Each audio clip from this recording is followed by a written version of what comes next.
चलिए अब हम क्वेश्चन पे आ जाते हैं, ठीक है। तो देखो यहाँ पे क्या है, ये आपने सही अप्लाई किया, ये भी सही है, और ये फॉर्मूला आपने करेक्ट लिखा है, ठीक है। ये स्टेप सही है आपका, ये सही है, कंप्लीट मार्क्स मिलेंगे आपको। ये भी सही है, दोनों मिला के 5 मार्क्स क्लियर हो गए आपके, ठीक है। चलिए अब इधर आ जाइए, ये आपको सॉल्व करना था, ये बिल्कुल सही किया है, ये सही लिखा है आपने, ये करेक्ट लिखा है, ये ठीक है। ये 2 पुट किया, बिल्कुल सही आ गया, 5 मार्क्स आपको ये मिले, ठीक है। ये आपका सही है, तो ये भी 5 मार्क्स क्लियर हो गए।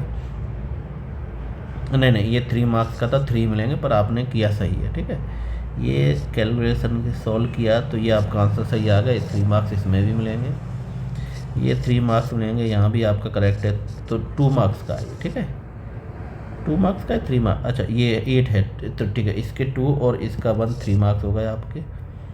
चलो रेंज में ये क्लोज लगाना है यहाँ पे, ठीक है। तो ये क्लोज लगेगा आपका, ये आपका सही है, यहाँ पे इक्वल टू का भी लगेगा, तो ये 2 मार्क्स ये हो गए।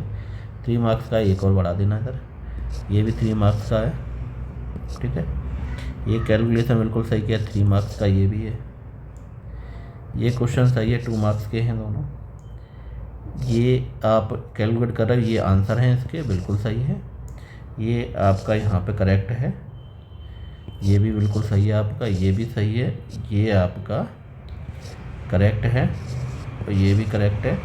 और ये आपने पर ABCD लिख देना, इसमें 5 मार्क्स मिलेंगे आपके। ऑप्शन सही हैं, जैसे पहले का C है शायद, दूसरे का B है, A है, B है, C है, ये आपको लिखना पड़ेगा।